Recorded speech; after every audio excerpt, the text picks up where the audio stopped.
Donc, on retourne en France pour cette conférence de Catherine Bertram. Je vous rappelle que vous allez pouvoir poser des questions à la fin de la conférence. Il va y avoir un micro qui va circuler pour vous permettre de poser vos questions ou de réagir aussi à la conférence. Donc, je vous la présente. Elle est diplômée de l'Institut d'études politiques de Paris. Elle a travaillé dans le domaine de la réhabilitation des friches industrielles au sein de l'établissement public foncier Nord-Pas-de-Calais, puis au Conseil régional. En 2000, elle a rejoint la mission Bassin minier Nord-Pas-de-Calais, agence publique spécifique, créée pour mettre en œuvre un programme interministériel de reconversion économique, environnementale, urbaine et sociale du bassin minier. Depuis 2013, Catherine Bertram dirige la mission Bassin minier, désignée pour assurer la gestion de l'inscription du bassin minier sur la liste du patrimoine mondial, au titre de paysage culturel évolutif vivant, qui a été obtenu en 2012. Madame Bertram, on vous donne la parole.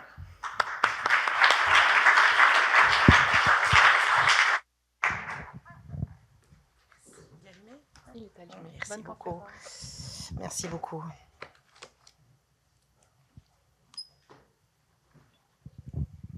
Je vérifie les outils de travail. Ouais, ça va. Bonjour à tous et à toutes, donc Catherine Bertram. Je remercie vraiment la commune de Thetford et son maire et son conseil municipal de nous avoir invités. C'est vrai que le nord de la France est vraiment à l'honneur pendant le congrès. Et évidemment, nous ne nous connaissions pas avant d'être rassemblés par le Québec, donc c'est une très belle chose.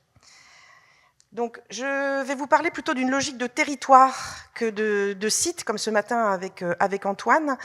Donc là, je ne vais pas répéter ce qui était dans la petite biographie énoncée par Antonine. C'est donc une agence publique sous forme associative, hein, comme beaucoup d'agences, notamment d'urbanisme en France. Donc née dans l'après-mine il y a 25 ans, hein, pour vraiment aider. C'est de l'assistance technique en fait. Hein, donc à nos MRC locales qui commençaient à naître il y a 25 ans, c'était les aider en fait à guérir un peu les séquelles ou les cicatrices du passé. Hein. La dernière gaillette de charbon a été remontée en 1990 hein, dans le bassin minier Nord-Pas-de-Calais, on verra avec un déclin qui a été programmé. Mais en tout cas, l'après-mine, c'est aussi beaucoup de problèmes, bien sûr, techniques et environnementales durs. Et donc, peu à peu, nous avons été plutôt dans une logique d'aider à reconvertir certaines grandes friches industrielles en projets. Et donc, il y a aussi une idée géniale d'un de nos élus, parce que les élus ont souvent parfois des idées géniales, ça peut arriver, de regarder ces deux terris, ces deux haldes immenses, hein, de la taille quasiment des pyramides de Khéops et de Képhren, de les regarder dans sa commune, la commune de Loos-en-Gohelle, et de dire tiens, ces montagnes montées à main d'homme pourraient vraiment concourir donc à être inscrits sur la liste du patrimoine mondial. Et donc, le Centre du patrimoine mondial, à l'époque, avait inventé une nouvelle catégorie hein, qui s'appelait paysage culturel évolutif vivant. Et donc, pendant 10 ans, nous avons mené ce travail de candidature, hein, qui est quasiment une course d'obstacles initiatique. Je l'ai fait une fois dans ma vie, je ne le referai pas. 10 ans, c'est beaucoup, mais c'est le tarif pour les grands paysages du type, par exemple, climat de Bourgogne. Pourtant, ils ont un produit vendeur. Nous, on a la bière, mais les bières et le charbon. C'est aussi le tarif pour maisons, coteaux et caves de Champagne. Pourtant, eux aussi, ils avaient un produit très vendeur. Ça a mis 10 ans. Et les pauvres des chaînes des Puys et Failles de Limagne, ça a été même 11 ans. Donc vous avez, je crois, donc au Canada, vous avez 22 sites, hein, je crois, sur la liste du patrimoine mondial, avec des joyaux bâtis, comme le centre historique de Québec, que je vais visiter dans 2 jours, et beaucoup de parcs naturels, etc. Donc il y a aussi des paysages. Donc depuis 2012, nous avons décroché la timbale, mais l'aventure a commencé, c'est-à-dire l'aventure de la gestion. Hein, et donc nous sommes gestionnaires de cette inscription du bassin minier sur la liste du patrimoine mondial, qui compte à peu près 1025 sites sur la liste.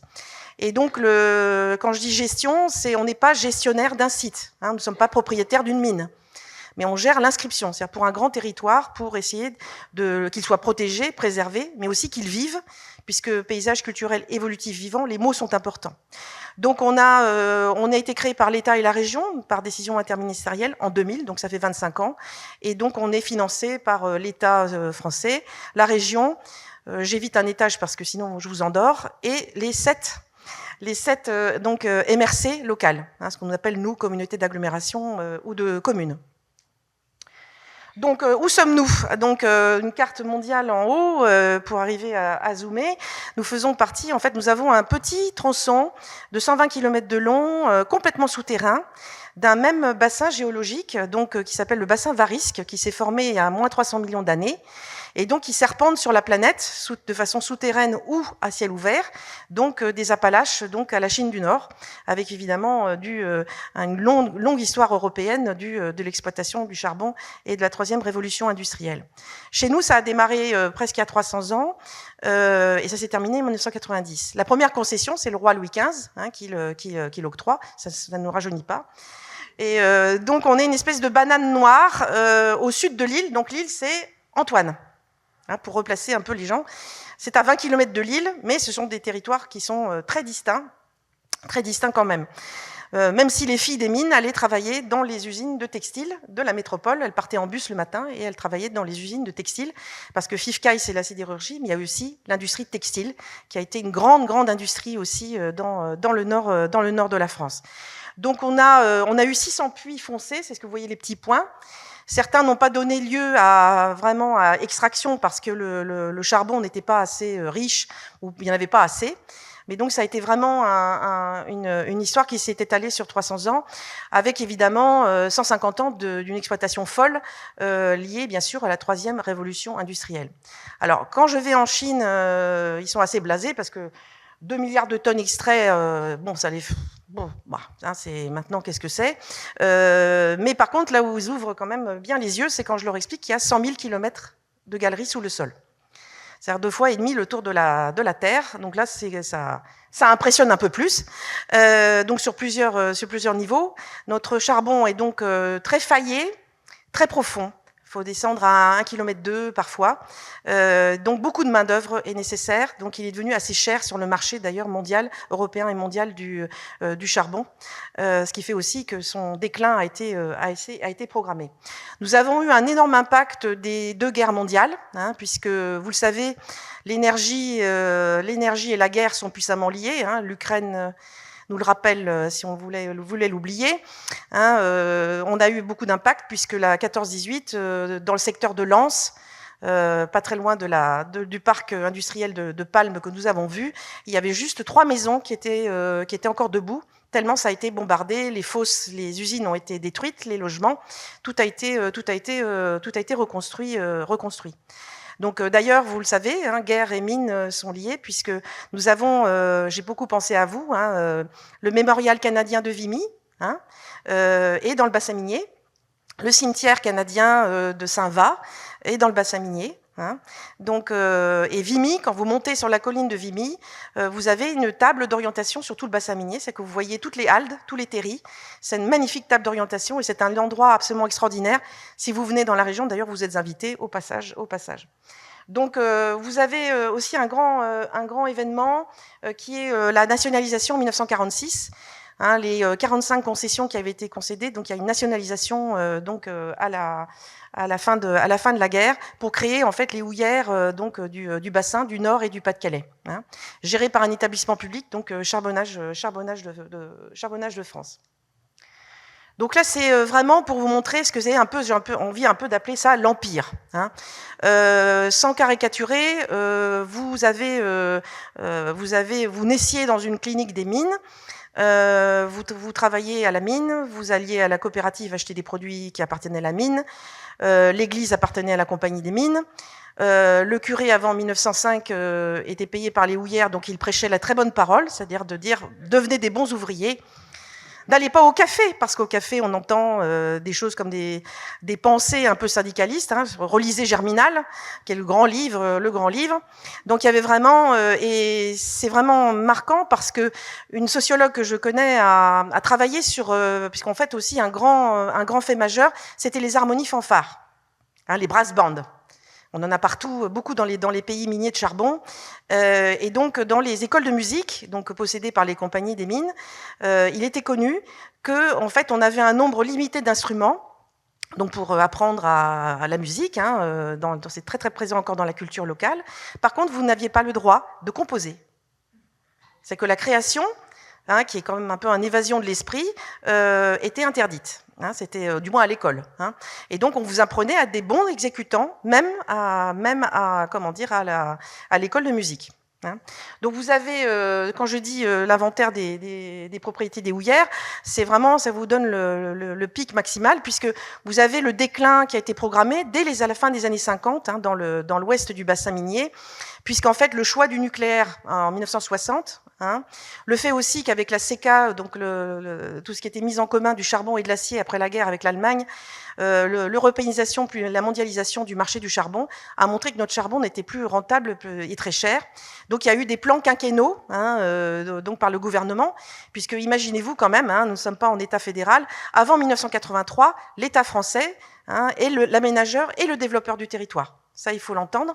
Et donc l'État gouvernement commence à programmer à travers ces plans quinquennaux le déclin, la concentration des puits pour finalement arriver, c'était programmé en 1985, finalement en 1990, à la fin du charbon. Donc vous avez aussi bien des usines ou des fosses, mais vous avez aussi tout ce qui va avec des voies ferrées. Hein, chez nous, on les appelle ça les cavaliers. C'est un nom mystérieux, on ne sait pas pourquoi. Les cavaliers, ce sont les voies ferrées des mines. Bien sûr, vous avez les haldes ou les terris qui sont dans les friches, mais vous avez aussi tout ce qui est autour de la vie des mineurs.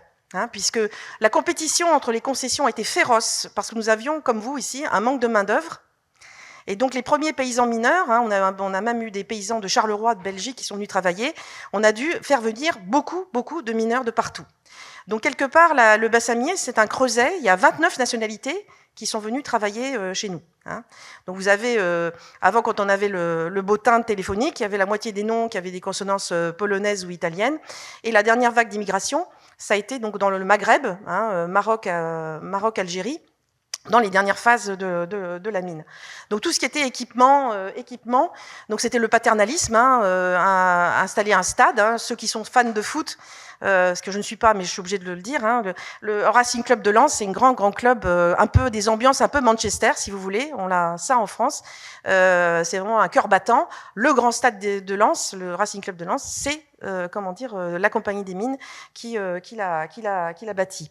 Donc ce lent déclin, donc il y a eu des sociétés foncières, des pôles de conversion pour reconvertir les mineurs aussi, pour essayer de trouver bien sûr des formations, mais également une telle accélération qu'il y a eu un stock de friches industrielles monstrueux qui s'est créé. Hein. En 1983, sur 10 000 hectares, il y en avait 7 500 dans le national, 7 500 dans le bassin minier, et une perte de 220 000 emplois étalée sur 30 ans. Aussi, pour vous le dire, nous étions en contexte de totale mono-industrie. Un peu de transformation sidérurgique dans l'est du bassin, mais c'était de la mono-industrie. Et vraiment un encadrement social entre guillemets des travailleurs, des familles, qui était extrême. Hein. Donc une culture du salariat pendant 300 ans. Autant une friche, on peut la guérir en 5 ans, hein, terrassement, dépollution, démolition, préverdissement, en l'attente de développement économique futur, c'est 5 ans. Hein, les petits arbres ils bourgeonnent. Dans des têtes et dans les cœurs, nous ne sommes pas des bagnoles. Un être humain, sa mentalité, le corps social ne mute pas comme ça d'un claquement de doigts. Donc on a eu évidemment des emplois créés. Mais ça, c'est un de nos grands paradoxes, c'est qu'on a des taux de création d'emplois qui sont forts. Hein, pour aller, par exemple, au parc, travailler dans le parc Artois-Flandre que Palme nous a, excusez-moi, je me rappelle pas les noms, mais que Palme, la représentante de Palme nous a présenté. Hein, donc c'est un foyer d'emploi fort. Par contre, vous avez des taux de création d'emplois qui sont bons dans certains secteurs comme Lens ou Valenciennes. Par contre, nous avons des taux de chômage très forts parce que les emplois créés ne bénéficient pas forcément aux gens du cru. Hein, on a un problème d'inadéquation entre emploi et formation qui est toujours assez fort, même s'il y a des rattrapages en cours. Donc là, c'est une diapo un peu provocante, puisque on vient de là. Hein. Quand vous dites que l'amiante ça vous colle au basque, ben nous l'image du charbon, ben on peut dire qu'on a encore il y a encore quelques personnes qui viennent dans le Nord avec l'alarme à l'œil en disant qu'ils vont trouver la dévastation, enfin, etc., etc. Donc ça nous colle, ça colle bien encore un peu à l'image, même si ça change. Alors nous, on a été un des leviers de ce changement d'image qui est en route. Hein, ça, c'est vraiment, on peut se le dire. Depuis une dizaine d'années, ça change. Et je le mets toujours parce que on a été un territoire repoussoir, un paysage confisqué par la mine. Hein. On a changé le sens d'une cour d'une rivière, des phénomènes d'affaissement minier. Hein. Vous vous rendez bien compte qu'avec 100 000 km de galeries dessous, donc il y a eu des phénomènes d'affaissement progressif qui ne sont pas des effondrements brutaux comme dans l'est de la France, où là, vous avez des morceaux de villes qui tombent. C'est pas la même technique d'exploitation. Là, ce sont des affaissements, mais quand vous avez une ville comme Lens, où vous vous retrouvez avec 18 mètres d'affaissement, hein, en quelques années, quand vous êtes maire, vous voyez ce que ça veut dire en coût de rétablissement de voiries, des réseaux, de ponts, 18 mètres. C'est quand même considérable. C'est un réel. En tout cas, ce changement d'image, il est en marche, et le fait quand même de montrer que nos terris qui sont là, nos haldes, on rejoint avec la liste du patrimoine mondial, c'est le clin d'œil, hein, aux pyramides de Khéops et de Képhren, ce sont nos pyramides. D'ailleurs, on a un événement sportif qui s'appelle le trail des pyramides noires, et aussi d'être dans la même catégorie que la baie du Mont-Saint-Michel, hein, voilà. Souvent, on a eu ça, et on a souvent ça, puisque le patrimoine industriel, c'est quand même un patrimoine qui souffre encore un peu par rapport aux châteaux, aux églises, au patrimoine dit noble. On est quand même obligé toujours un peu d'anoblir notre patrimoine industriel. Hein. Une fosse, une usine, on appelle ça la cathédrale de l'industrie. Ça va tout de suite mieux. Ça va tout de suite mieux. Bon, voilà. Voilà, donc je vais pas vous faire un plan chronologique. J'ai beaucoup aimé ce que disait Antoine tout à l'heure. C'est qu'en fait, on aimerait bien que la vie soit avant c'était le noir ou le gris, et puis maintenant c'est le vert. Ça c'est la mise en récit. On est obligé, c'est bien. Et il y a des preuves partout et tout le temps. Mais le plan chronologique ne marche pas. Et c'est ça la grande difficulté de nos élus, des forces que vous représentez. Les reconversions, je dirais même, c'est plusieurs temps. Ça se chevauche, ça se contrarie parfois. Les logiques de politique publique sont parfois en tube, hein, pas du tout horizontales. Donc on guérit un truc et puis pouf, il y a un truc qui résiste.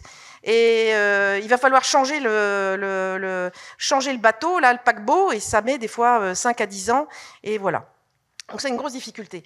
Donc nous, on a eu évidemment, maintenant c'est plutôt du suivi hein, des installations par donc le bureau de recherche géologique minière, donc qui est armé par l'État, de suivi hein, de par exemple des mesures du risque grisou, hein, le méthane par exemple, ou les affaissements. Il n'y a plus d'affaissements réels, c'est des affaissements résiduels, mais c'est aussi de vérifier aussi par exemple, on a les phénomènes d'échauffement de terris. Hein, puisque en fait les haldes au début étaient du triage manuel. Hein, c'était les femmes, c'était nos gobeuses, avec pas un marteau, mais elles triaient à la main avec les enfants. Et donc c'était un triage assez grossier, donc le charbon restait accroché aux pierres, aux stériles. Et donc dans les terris anciens, le fait qu'il y ait une réaction chimique, c'est des corps très chauds, et donc il peut y avoir des phénomènes d'échauffement. Hein, il y a eu d'ailleurs, comme en Grande-Bretagne, le terri de Calonne-Riocoire qui a explosé, hein, qui peut faire des morts. Qui a pu avoir ces phénomènes-là. Donc ils sont comment dire, observés. Nous, on a le risque hydraulique, phénomène d'affaissement, une nappe phréatique très haute. Donc on a 74 encore stations de relevage des eaux hein, qui viennent pomper. Et donc on a fait une étude pour voir au bâtiment près. Ça a duré une grosse étude pour voir un peu le risque hydraulique. Donc les écoulements de surface, c'est pas les eaux d'exor, hein, c'est pas les eaux des profondeurs, c'est vraiment les eaux de surface. Donc on a dû faire une très grosse étude pour voir au bâtiment près ce qu'il en était de ce risque hydraulique, par exemple. Mais après il y a la pollution, il y a tout ce que vous connaissez comme éventail. Hein. Donc là, je vais faire ça très vite. On a eu en reconversion de friche une phase expérimentale qui, comment dire, là c'est friche et puis voirie des cités minières, parce que nous avons 563 cités minières sur le territoire. Hein. Donc ça a été construit par les compagnies. Hein. Donc c'est un énorme morceau. Les cités minières forment la ville, parfois. Hein. Et le pourcentage de logement social est énorme. Il est parfois plus de 70% dans une ville. Vous voyez ce que ça veut dire aussi exactement. Donc on est passé d'une phase expérimentale à un traitement massif, donc dans la période des friches absolument monstrueuses, avec la création de l'établissement public foncier. Donc nous, on est apparu assez tardivement, en 2000, la création de la mission. Et donc on est arrivé peu à peu vers des politiques beaucoup plus intégrées. On parlait de trame verte et trame bleue, mais aussi donc de politiques spécifiques dans le cadre du contrat de plan État-région, qui dicte les investissements, avec énormément des flots de milliards de cette chance qu'on a des crédits européens. Ça, on serait une région du tiers-monde si on n'avait pas eu ces crédits européens qui maintenant bénéficient, c'est bien normal, à la Pologne, aux pays dits de l'ex de l'Est, etc. Donc là, on en est, donc on a encore donc le fonds friche du plan de relance et le fonds vert. Et sur le logement minier, on a un énorme effort qui s'appelle l'engagement pour le renouveau du bassin minier, avec plus de 400 millions sur la rénovation des maisons, avec la rénovation énergétique, mais aussi l'habitabilité interne pour pour être adapté aux gens d'aujourd'hui, et aussi bien sûr les espaces publics qui est en cours. Donc nous on travaille ardemment là-dessus. Donc il y a l'objectif, c'est de traiter 31 000 logements énergivores de 2017 à 2027. Donc au niveau des friches, évidemment, au travers de ces milliers et des milliers d'hectares reverdis. Évidemment que donc nous avons porté à la mission bassin minier en 2003, on l'a réactualisé en 2013, un schéma de trame verte et bleue.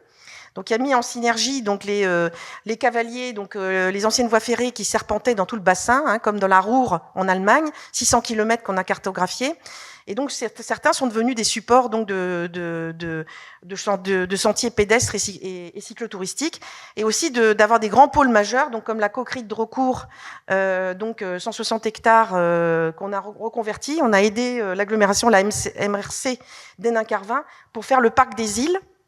Donc vous voyez au centre donc de cette coquerie de Drocourt, Évidemment, c'est la faire vivre au travers de la signalétique, d'événements sportifs, etc. Ça, c'est la partie de Pascal. Très lâchement, je vais rien dire trop là-dessus, mais c'est quand même de dire que l'État aménageur et développeur a essayé de remplacer les mines, cette mono-industrie, par un tissu de grosses entreprises consommatrices de main-d'œuvre, de l'est en ouest, donc que ce soit la plasturgie, l'agroalimentaire, bien sûr l'automobile, transport terrestre et industrie numérique, donc de Béthune en fait à Valenciennes. Nous sommes encore une région industrielle, mais vous voyez le taux, la part de l'emploi industriel donc est finalement assez faible dans notre région. C'est aussi la marque, la désindustrialisation française aussi, et de les mutations du tissu économique qui a quand même été très diversifié. Bon, et reconversion par la culture, on va en parler bien sûr.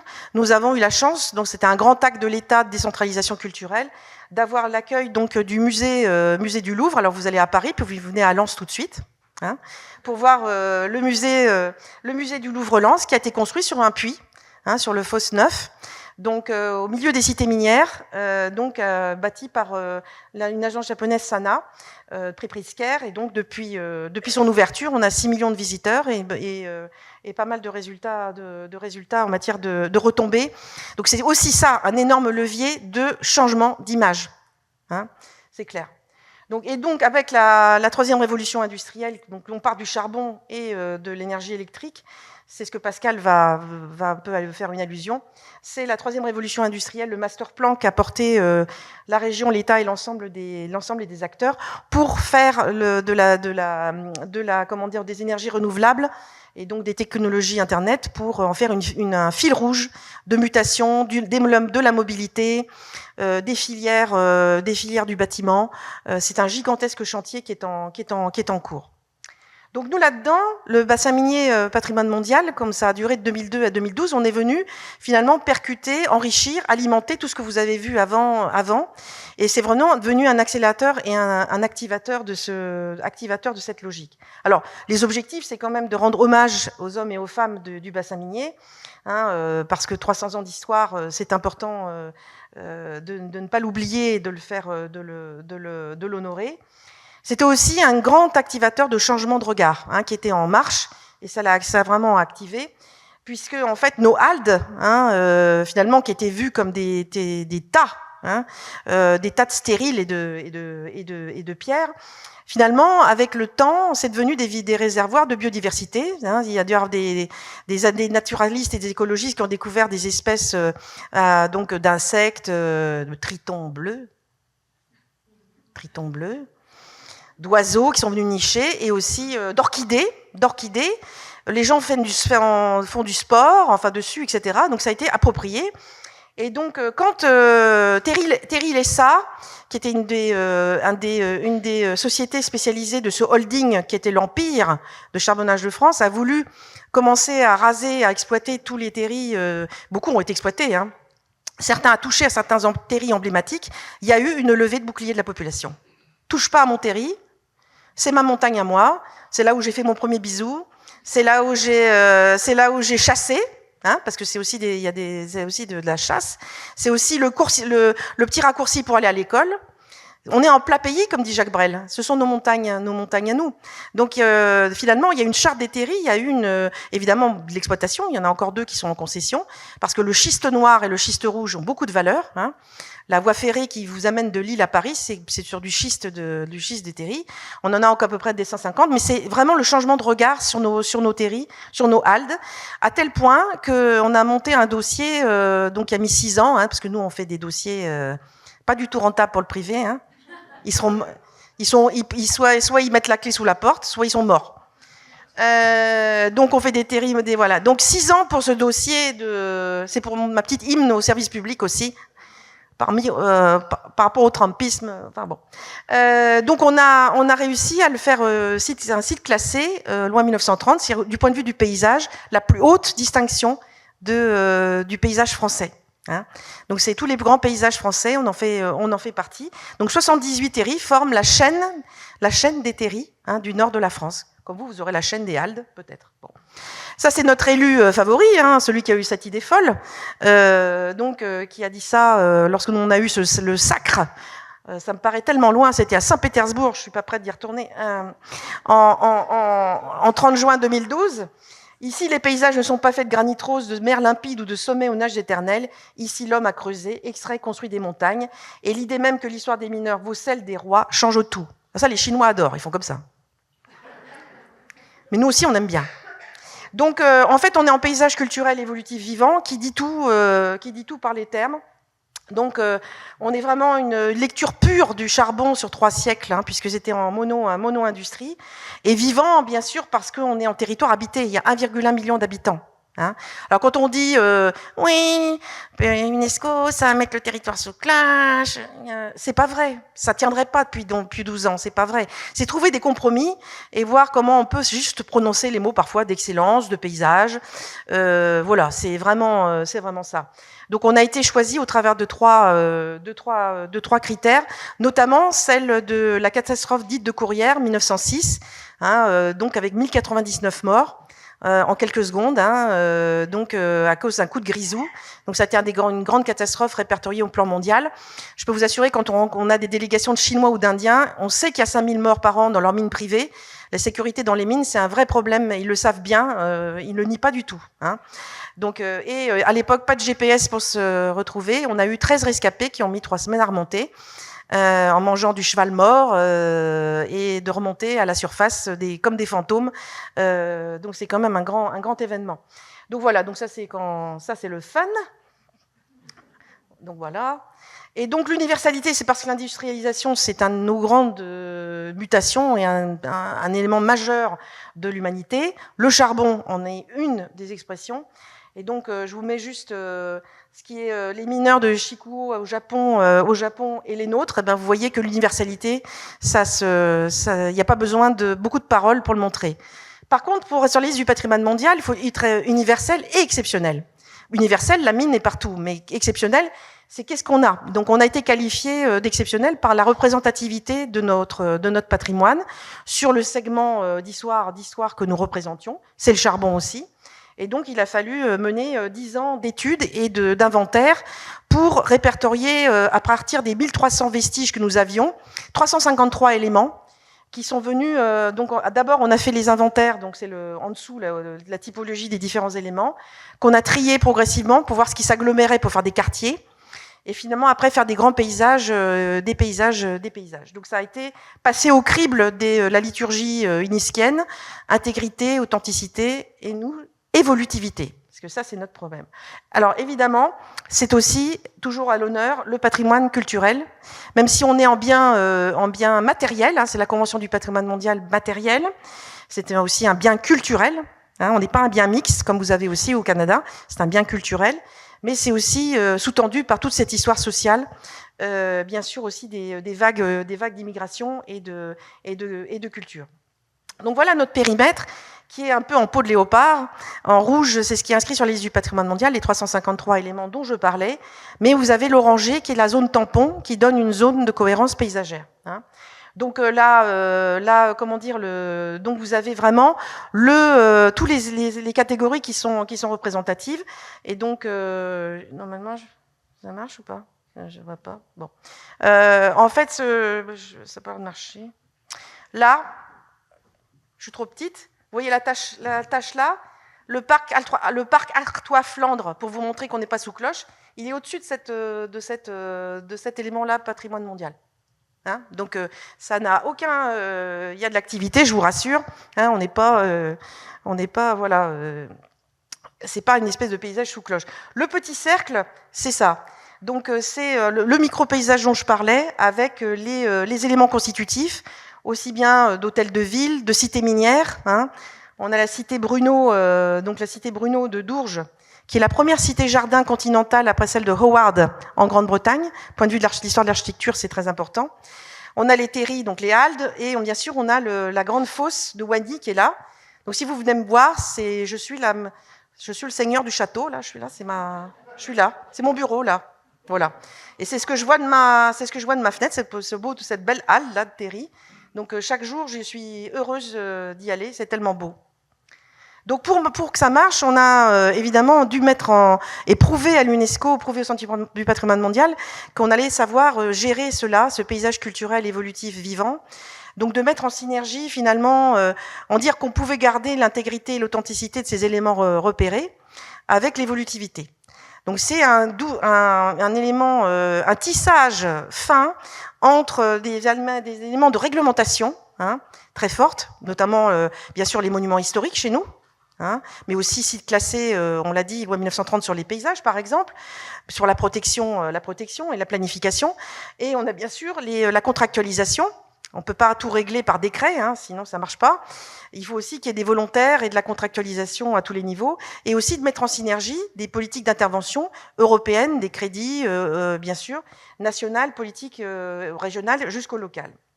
Donc, on a un premier axe qui est protéger, aménager, développer le bien.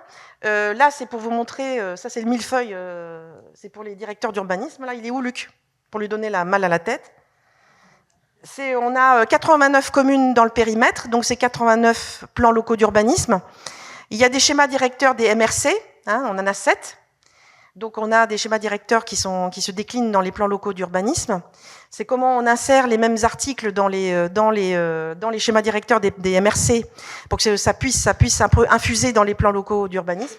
Et on a aussi une charte de parc naturel régional qui est dans l'édifice réglementaire de protection par la planification. Parce qu'en fait, on ne peut pas tout régler par... Après en photo, c'est bon, ouais. Merci. C'est pas par ego, c'est par chargé de com. Si je ne suis pas en photo, je suis tuée. Voilà, c'est juste ça. C'est pas pour de l'ego. Hein, bon, enfin. Donc, tout n'est pas protégé au titre des monuments historiques.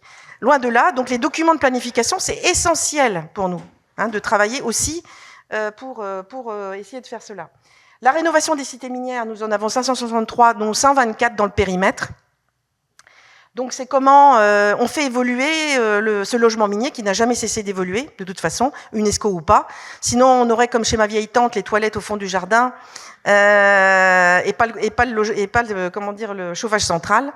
Donc on a cette approche intégrée, notamment là sur les espaces publics de la cité Bruno, mais c'est pour essayer d'avoir vraiment un enterrement des réseaux, une diminution des voiries, des cheminements piétons, donc des places de stationnement.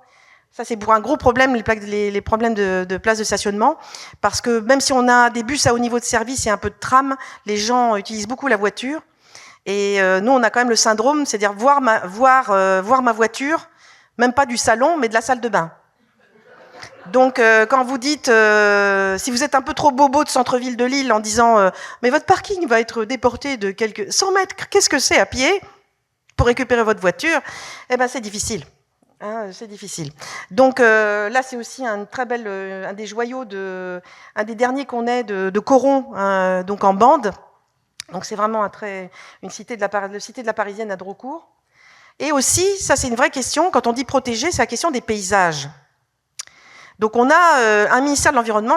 C'est Monsieur, je sais plus, Monsieur Pigeon, c'est ça? Non, il est parti. Donc c'est de dire, on a le même ministère qui nous dit, il faut développer les énergies renouvelables.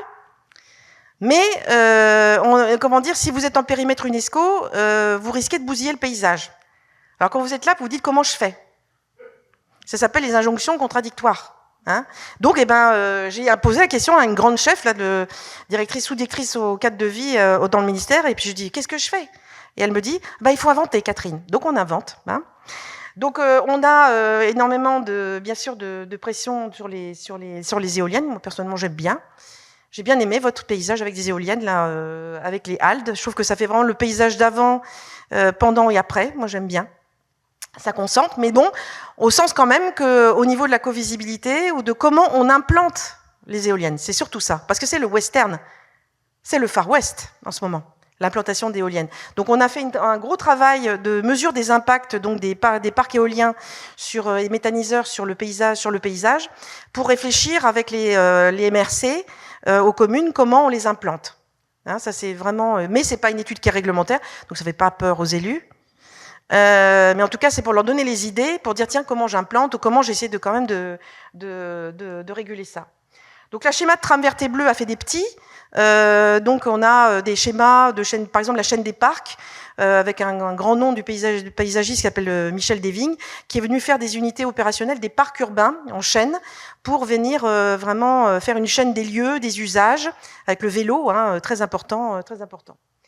Donc dans le deuxième axe, on a les 5 grands sites. Donc par exemple, ça pourrait être la mine Belle. Moi, je veux bien l'adopter. Hein. La mine Belle, moi j'aime. Voilà, bon. Ça s'explique pas. Les gens ils se disent vous êtes complètement folle, mais bon. Moi je suis dans un site comme ça, ça me parle quoi. Et c'est surtout aussi le paysage. Quand je vous dis quand on dézoome au Belvédère, n'oubliez pas de ça. C'est vraiment vous avez une table d'orientation sur votre ville, sur votre histoire, qui est absolument exceptionnelle, hein, avec aussi l'église Saint-Alphonse, hein, qui est aussi bien visible, le Chaf, la cité Alphonse. Vous avez une table d'orientation extraordinaire, y compris de médiation pour les visiteurs, les petits, les scolaires, les habitants, les nouveaux, les anciens. C'est absolument formidable, ça compte quoi. Donc on a 5 grands sites miniers qui sont des grandes fosses. Et la première tentation, c'était de dire oulala, on va faire du musée. Mais on avait déjà le centre historique minier, donc à Loward qui est là, hein, qui avait été créé d'ailleurs par les houillères dans les années 80, qui reçoit 180 000 visiteurs par an, parce que le gâteau grandit, donc les visiteurs arrivent. Et si on avait fait des musées partout, on l'aurait tué. Donc l'idée, ça a été de partager des fonctions où on a toujours une figure de proue culturelle, hein, que ça soit la fabrique théâtrale, donc au 11-19, où est Pascal, hein, Pascal, c'est ça, tu es là, toi, oui. On a aussi donc la musique, donc au 9-9 bis où je suis, musique actuelle. On a donc la cité des électriciens qui est non pas une fosse, mais une cité minière qui a été transformée avec une partie toujours en logement minier, une partie aussi en centre d'interprétation et de gîte touristique. Et celle-là, donc la fosse donc d'Arambert, qui est dédiée aux arts visuels, au numérique et au cinéma. Hein. Donc c'est faire travailler ces gens ensemble pour qu'au niveau de la programmation, au niveau de la formation, de la communication, et bien sûr aussi avec le Louvre-Lens, on puisse travailler à en faire des portes d'entrée du patrimoine mondial, aussi de la culture. Et tous ont une figure de proue culturelle et du développement économique. C'est-à-dire, en fait, accueillent des entreprises ou des bureaux d'études qui sont... donc, c'est des fonctions mixtes. On a été royalement s'inspirer de nos collègues allemands, hein, qui ont une espèce d'usinage d'un modèle qui s'appelle « Vivre et travailler dans un parc ». Hein. Donc on a été chercher aussi voir et comment l'adapter. Puisque nous sommes, paraît-il, des exemples inspirants. Alors après on respire. Parce qu'on est inspirant, mais c'est vous, et la solution viendra de vous. On peut être des alliés, des complices, on va vous aider, maintenant on vous connaît, on sera à votre disposition s'il y a besoin d'aide, mais c'est de vous que ça viendra bien sûr. Hein, donc nous, les Allemands, on a été inspirés, mais on est vite revenus, hein, parce qu'ils avaient eu de l'argent par les Länder qu'on n'aura jamais, et c'était pas du tout la même chose. Par contre, ce qui est cette armature de grands sites, c'est très important. Avec ça, c'est les fonctions dont j'ai parlé, pour que ça puisse travailler ensemble, pour que le gâteau grossisse. On a même bien sûr des visiteurs, hein, et des touristes. La nuitée chez nous, la nuitée touristique, c'est l'unité de mesure du tourisme. On sera jamais les Seychelles, et on veut pas. Mais le slow tourisme, le tourisme à vélo, le tourisme expérientiel, c'est quelque chose qui gagne. Le Louvre, avec les enquêtes touristiques, avant les gens prenaient le TGV pour aller à Lens visiter le site donc du Louvre et repartaient. Maintenant, ils veulent voir les terris. Ils veulent voir les sites UNESCO, ils veulent voir aussi les sites funéraires et mémorials de 14-18 qui ont été donc inscrits sur la liste du patrimoine mondial, dont Vimy, hein, dans votre Vimy. Et donc voilà, donc c'est tout un symbole de changement, de tourisme expérientiel et puis aussi, c'est que le noir qui a été une couleur décriée, une couleur qu'on mettait sous le tapis, la suie, la poussière, etc. Le noir, c'est devenu chic. Le noir, c'est devenu beau. Donc, il y a toute une gamme de couleurs dans notre gamme touristique où la brique, le noir, toutes les couleurs de matières premières ont été choisies. Donc, parallèlement, bien sûr, quand je parle des grands sites miniers, pour en finir, on a évidemment travaillé ardemment, nous, à la mission Bassaminier, à trouver des programmations et de faire advenir les projets de ces sites. Donc, le WANI, donc je répète, musique actuelle et services économiques. Donc, on a eu des phases en 2006 pour le faire raccorder à l'autoroute et de finalement le reconquérir progressivement avec Hérault et Arnaud, qui est de grands architectes qui ont bâti un métaphone, qui est en fait une grande salle de concert, mais qui a l'originalité d'être aussi un carillon géant, donc avec lequel on peut composer, un bâtiment avec lequel on peut composer, et qui est assez spectaculaire. Comme disent les Américains, spectaculaire. Bon. Et donc, il y a la cité autour, ça fait quartier, autour du 9-9 bis. Ça, c'est la cité des électriciens, donc aussi, dont je vous avais montré à l'écran, qui était une cité assez dégradée, qui a été rénovée. Et enfin, pour terminer, les 31 secondes, c'est comment mettre en lien. Donc, on a un projet qui s'appelle la véloroute du bassin minier. C'est comment, à vélo, on peut essayer de relier, hein, grâce aux cavaliers, les anciennes voies ferrées, mais bien sûr les bords à canal. Comment on peut aussi relier tous ces sites pour, finalement, ils prennent un bout et puis ils peuvent s'arrêter. Donc ça, c'est tout un travail qui est mis en route, qui est absolument pas fait, mais qui est notre objectif aussi pour faire ce slow tourisme. Donc, j'ai 8 secondes utiles pour réparer une de mes fautes et en complète solidarité avec mes collègues du patrimoine. Donc, je vous dis qu'il y a un appel à projet, parce que le patrimoine, c'est ici. Et donc, si vous avez envie de monter un projet pour sauvegarder ou reconvertir une usine, vous avez l'aide du patrimoine industriel pour le climat. Vous allez voir Marie-Chantal et sa collègue qui sont là. Et donc, il y a de l'aide gratuite pour monter vos projets. Donc ça, c'est de la solidarité, l'internationale de la solidarité patrimoniale. Hein, voilà. Et puis, dernière chose, on a comme un souci, nous, de mécénat. Hein, le patrimoine industriel, on a comme un souci de mécénat. Si vous avez des grandes boîtes ou des boîtes qui sont dans le secteur, pour les impliquer dès le début, pour qu'ils soient acteurs du patrimoine et pour le développement économique, c'est le changement d'image. C'est absolument unique et nécessaire. Et le passé, on doit choisir ce qu'on en fait. Nous, on a fini la phase où on le passait sous le tapis en disant c'est moche, on veut plus ça, machin. C'est là, vous avez la chance, je trouve, avec cette faute, d'avoir pris en compte cela, et vous ferez vos choix. Simplement, moi, je vous le dis, j'espère quand même que vous garderez le chevalement béton là qui ressemble d'ailleurs, Monsieur le Maire. Il ressemble un peu à votre. Vous pouvez pas le démolir. Il ressemble un petit peu à votre logo. Non, celui-là, il est quand même vraiment magnifique. Il a un promontoire comme ça. Enfin moi, je vous dis, je dis rien, hein. Mais voilà. Donc ça, c'est vos choix. Et puis, en tout cas, je vous remercie de votre attention.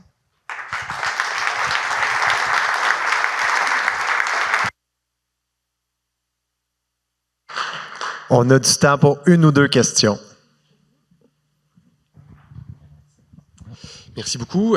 Christophe Barramoras, Ville de Rwanda. Je me questionnais, en fait, si il y avait peut-être une perspective négative de la part de la population du passé minier, en fait, là, qu'on vient valoriser. Peut-être qu'il y a des gens qui le perçoivent négativement à cause de problèmes de santé, peut-être problèmes économiques, sociaux, etc., et qui auraient pu s'opposer, en fait, à ce qu'on valorise autant là, tout le projet. Alors, ce sont des sentiments un peu mélangés. Hein, où il y a, comment dire, comme ils ont eu l'impression quand même d'être relégués, avec aussi, c'est plutôt aussi les chocs économiques qui ont provoqué aussi un sentiment de relégation de la population, qui n'ont pas forcément retrouvé un emploi non plus. Hein, donc, il y a quand même un sentiment de soi qui est des fois assez bas. Le fait finalement, de façon artificielle, mais de dire que le patrimoine ordinaire, le patrimoine du quotidien, leur maison, a une originalité, a quelque chose qui est en plus différenciant, c'est plutôt bien accepté. Il y a une sorte quand même de fierté. Enfin, on a fait plusieurs études de gens résidents qui sont plutôt fiers qu'on parle de leur territoire, de ce qu'ils ont apporté à la France, etc. Mais ça n'empêche pas qu'il y a eu aussi des tendances de dire on oublie tout ça, on part. On a quand même aussi un problème, c'est que les gens, une fois qu'ils ont un diplôme, ils partent. Hein, donc ils peuvent bien aimer leur territoire, mais leur dire de rester après, c'est tout un combat. Donc oui, c'est toujours des sentiments très mélangés. Le mot, je suis désolée pour René, patrimonialisation, c'est un concept un peu on en parlait à table avec René. Donc c'est compliqué, mais c'est pas compliqué. Patrimonialisation, c'est très récent comme histoire. C'est 20-30 ans, ça a été des bouleversements d'environnement, de vie énormes. Donc c'est un peu normal qu'il y ait des sentiments mélangés. Mais on n'est pas en train de peindre en rose les volets des cités minières. Il y a aussi ça. Mais en tout cas, le sentiment majoritaire, c'est plutôt le sentiment de fierté que l'image qu'on leur revoit est une image voilà patrimoniale, positive. Les gens viennent les voir. Enfin, mais le tourisme c'est quelque chose de très récent. Hein. Moi, j'ai vécu la première visite touristique de Lens. Hein. Il y a des gens, il y a une dame avec sa carrette là. Elle disait à sa copine, elle disait chez des touristes. Chez des touristes. J'avais jamais vu parce qu'on venait pas à Lens pour aller visiter quelque chose. Donc c'est quand même c'est ça qui est à l'œuvre. C'est mélangé. Est-ce qu'on aurait une dernière question? Oh. Question que j'avais promise. Connais-tu le nouveau nom du pape? Ah, il y a eu la fumée blanche, mais si tu veux, comme j'ai pas eu envie que les gens consultent leur smartphone pendant toute mon intervention, il y a eu la fumée blanche. Voilà. Ils ont eu la politesse d'attendre la fin de ton intervention. C'est tout à fait. Je te remercie. Merci beaucoup. Je vous en prie.